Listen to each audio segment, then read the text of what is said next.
आज हर क्षेत्र में महंगाई आसमान पे चढ़ी है।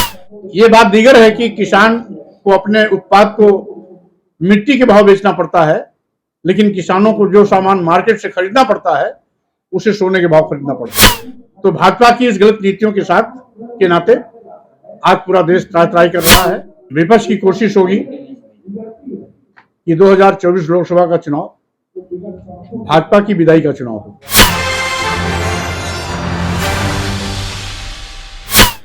नमस्कार साथियों, मैं पवन गोविंद और आप देख रहे हैं बहुजन टाइम्स, बदलते भारत की बुलंद आवाज। भदोही जिले में समाजवादी पार्टी के राष्ट्रीय महासचिव, विधान परिषद सदस्य, पूर्व मंत्री, उत्तर प्रदेश सरकार माननीय स्वामी प्रसाद मौर्य जी का आगमन हुआ।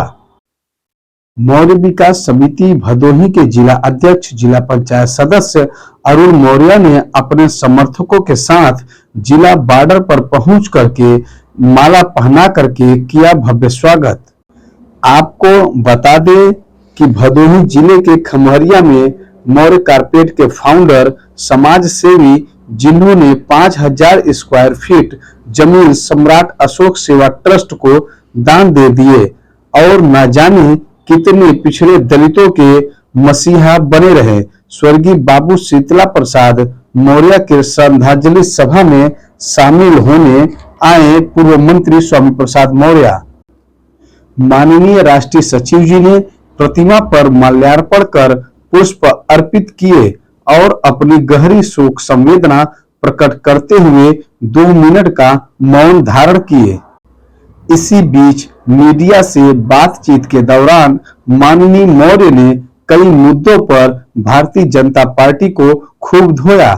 आइए सुनते हैं स्वामी प्रसाद मौर्य की जुबानी, आखिर उन्होंने ऐसा क्या कहा। आप लोगों को सुनाते रहिए, बाकी बने रहिए बहुजन टाइम्स के साथ, देखते रहिए। सर, आज आप खमरिया में शीतला प्रसाद मौर्य के शोक सभा में आए हुए हैं, तो खमरिया नगर वासियों को क्या संदेश देना चाहते हैं? पार्टी विशेष में क्या संदेश? देखिए, पहली बात तो श्री शीतल प्रसाद मौर्य जी समाज में अपनी बहुत ही सक्रिय भूमिका निभाते थे। छोटे सामाजिक कार्यक्रम हो या बड़े कार्यक्रम हो, कहीं से भी अगर उनको सूचना आती थी तो हर संभव कोशिश कर कार्यक्रम में पहुंचने की कोशिश करते थे। और विशेष रूप से हमारे तो बहुत ही अच्छे शुभचिंतकों में से थे। वो प्रायः केवल मिलने के लिए कभी कभी लखनऊ चले जाते थे, केवल हालचाल जानने के लिए। तो उनके समाज के प्रति किए गए सक्रिय योगदान को देखते हुए हम सभी लोग आज यहाँ पर उपस्थित हुए हैं। उनके श्रद्धांजलि सभा में उपस्थित होकर के उनको श्रद्धा सुमन अर्पित करने के लिए। और शिवचंद मौर्य जी से मैंने आते ही अपील किया कि सेठ जी के सामाजिक कार्यों की सक्रियता को अनवरत आगे बढ़ाने की जिम्मेदारी आपकी है। उस परंपरा का निर्वहन आप करेंगे। और हमारे तो राजनीतिक शुरुआती दौर से ही विशेष रूप से खमरिया मेरा आना जाना भी था। अनेक कार्यक्रमों में, वैसे भी सामाजिक कार्यक्रमों में, और जब भी कभी खमरिया आते थे तो मैं यहाँ प्रायः लोगों के यहाँ कार्यकाल में भी आता जाता था। मंत्री कार्यकाल में भी आया था। शुरुआती दौर में बड़ी सक्रियता थी। हाँ, इतना जरूर है कि कार्य क्षेत्र, प्रदेश और देश जैसे जैसे कार्य क्षेत्र बढ़ता गया वैसे यहाँ आना कम होता गया। लेकिन शुरुआती दौर में मेरा आना जाना अनवरत खमरिया में ज्यादा होता था।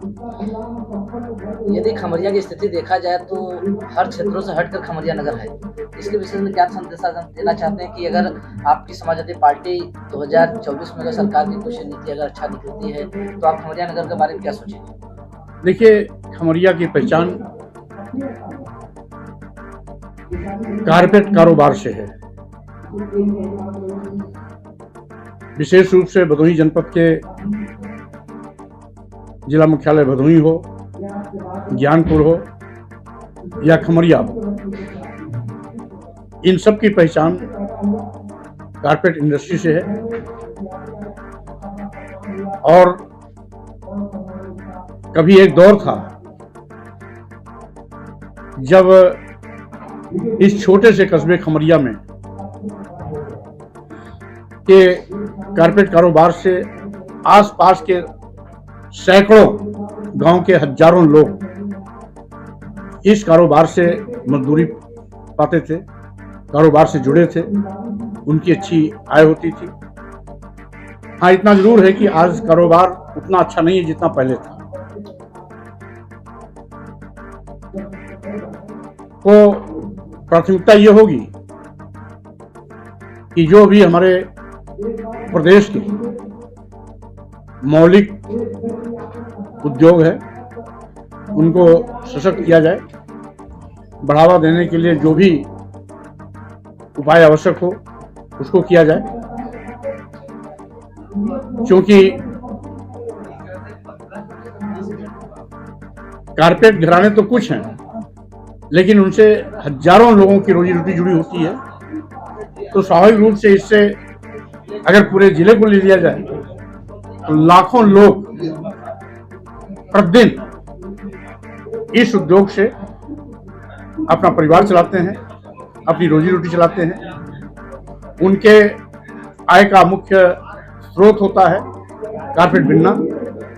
तो जितना अधिक सुदृढ़ होगा उतना ही ज्यादा लोग देखा जाए को कि आर्थिक वर्तमान संपदा सरकार में जो कारपेट की स्थिति बहुत कम हो चुकी है। यहाँ पे जो खमरिया नगर मिनी डाल नगरी कहा जाता था, आज वो खमरिया नगर नर्क नगरी कहा जाता है। इसके विषय में क्या कहना चाहते हैं? देखिए, रही बात भारतीय जनता पार्टी की, आपने नाम लिया, तो आप तो भारतीय जनता पार्टी की सरकार ईस्ट इंडिया कंपनी के तर्ज पे काम कर रही है। जिस तरीके से ईस्ट इंडिया कंपनी पूरे देश को लूट कर पूरा पैसा इंग्लैंड भेजती थी, वैसे ही भाजपा सरकार पूरे देश को लूट कर, खोखला कर अपने चिन्हित एक दो उद्योगपतियों अदानी और अंबानी के हाथों में बेच रही है, जिससे नौजवानों को रोजगार मिलता है। हर नौजवान की चाहत होती है हमें सरकारी नौकरी मिले। जहां पर सरकारी नौकरी की उम्मीदें थी वो सारे के सारे सरकारी विभाग प्रतिष्ठान बेचे जा रहे हैं। आज देश के सभी बंदरगाह, एयरपोर्ट, एयर इंडिया, सारे रेलवे स्टेशन, कई दर्जन ट्रेनें, LIC और बैंकों को अदानी और अंबानी के हवाले कौड़ियों के भाव बेच दिया गया। अरबों खरबों की संपत्ति कौड़ियों के भाव अपने चहेते उद्योगपतियों को लाभ पहुंचाने की नीयत से सरकारी संपत्तियां बेची जा रही हैं। इससे जहां एक और नौजवानों को सरकारी नौकरी से हमेशा हमेशा के लिए हाथ धोना पड़ेगा, वहीं दूसरी ओर आजादी के बाद ये पहली सरकार है कि राष्ट्रीयकृत क्षेत्रों को निजी हाथों में बेच रही है, जबकि पहले ट्रेड यूनियन लीडर की मांग हुआ करती थी कि निजी क्षेत्रों का राष्ट्रीयकरण किया जाए। ये पहली सरकार है जो राष्ट्रीयकृत क्षेत्रों को निजी हाथों में बेच रही है। तो स्वाभाविक रूप से ये देश के साथ धोखा है। देश की जनता की गाढ़ी कमाई के पैसे से बने हुए बड़े बड़े सरकारी विभाग प्रतिष्ठान जो आज बेचे जा रहे हैं, ये जनता के साथ छलावा है। और भारतीय जनता पार्टी पूरे देश के कारोबार की भी दुश्मन है। आज GST के माध्यम से जो हमारे छोटे और मध्यम व्यापारी हैं, इनका आर्थिक शोषण किया जा रहा है। यानी व्यापारियों को लूट का माध्यम GST बन गया है। जहां किसान आम जन महंगाई से कमर तोड़ रहे हैं, वहीं व्यापारी GST की मार से आज लाचार हो गया है। तो हर जगह भाजपा सरकार कहीं न कहीं वो तो अप्रत्यक्ष रूप से देश को बेचने की तैयारी कर रही है। सरकारी विभाग बेचने का मतलब देश को बेचने की तैयारी है। आज संविधान भी खतरे में है, देश भी खतरे में है, लोकतंत्र भी खतरे में है। इसीलिए आवश्यक है कि अगर देश को बचाना है, संविधान को बचाना है, लोकतंत्र को बचाना है, तो भाजपा को भगाना पड़ेगा। एक लास्ट सवाल हमारे पास है, जो कि माननीय अमित शाह जी ने चुनाव के अपने घोषणा पत्र में होली के त्यौहार पर महिलाओं को गैस मुफ्त देने के लिए योजना बनाई थी, जिसमें गैस का दाम 50 रुपये बढ़ा दिया गया। इसके विषय में क्या कहना चाहते हैं अब वैसे भी कभी खाना बनाने वाला गैस सिलेंडर 350 रुपये मिलता था, 1000 रुपए के पार चला गया था और अब 50 रुपया और बढ़ा दिया, लगभग 1150 करीब पहुंच गया। तो इस तरीके से डीजल पेट्रोल पहले से आसमान पर उसके दाम बढ़े थे, रसोई गैस का लगातार बढ़ता ही जा रहा है और विशेष रूप से आज हर क्षेत्र में महंगाई आसमान पे चढ़ी है। ये बात दीगर है कि किसान को अपने उत्पाद को मिट्टी के भाव बेचना पड़ता है, लेकिन किसानों को जो सामान मार्केट से खरीदना पड़ता है उसे सोने के भाव खरीदना पड़ता है। तो भाजपा की इस गलत नीतियों के साथ के नाते आज पूरा देश त्राही कर रहा है और किसानों पर तो डबल आफत है, एक तो महंगाई की और दूसरे छुट्टा जानवरों की। किसानों की फसल छुट्टा जानवर चर करके सफाचर कर देते हैं। अगर कोई छोटा किसान है, 1 बीघे 2 बीघे 2.5 बीघे का, तो पता लगा उसकी फसल तो छुट्टा जानवरों के लिए हो गई, उसके घर में कुछ आने वाला नहीं है। सर एक अहम सवाल, हाथरस में 2.5 साल पहले जो देश की बेटी के साथ बलात्कार हुआ, उसमें कोर्ट ने सभी लोगों को रिहा कर दिया है, उस पर क्या कहना चाहेंगे? उसको निचली अदालत से उनको दोष मुक्त किया गया है। एक को अटेम्प्ट के मर्डर के अटेम्प्ट के चक्कर में उसे कारावास हुआ है और कुछ जुर्माना हुआ है, शेष सभी को छोड़ दिया गया है। लेकिन पीड़ित परिवार के जो एडवोकेट हैं और पीड़ित परिवार दोनों ऊंची अदालतों में जाने की तैयारी कर रहे हैं, इसको चुनौती देंगे। क्या उनको न्याय दिलाने के लिए विपक्ष पूरा साथ रहेगा? क्योंकि पीड़ित परिवार की माता का कहना है कि जब तक न्याय नहीं होगा हमारे साथ, तब तक हम बेटी की अस्थियों को नहीं प्रभावित करेंगे। स्वाभाविक रूप से पीड़िता की मां का कहना अपनी जगह 100% सच है और पूरे देश के लोग शानभूत उनके साथ है। उनको न्याय दिलाने में जिस भी प्रकार की आवश्यकता होगी, हम सब साथ खड़े रहेंगे।